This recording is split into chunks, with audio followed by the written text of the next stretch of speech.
Sarap ang kain nila kasi nilagyan ko ng asin.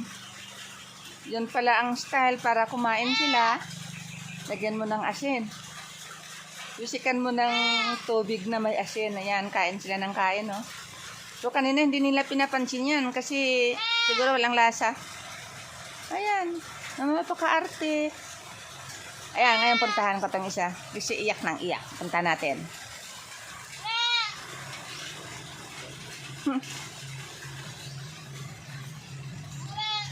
Ito siya, oh.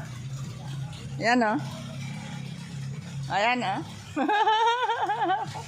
Umiiyak kasi malayo sa kasamahan niya. Ayan niya nung nag-iisa lang siya. Gusto niya may kasama siya. Ayan, halika, halika.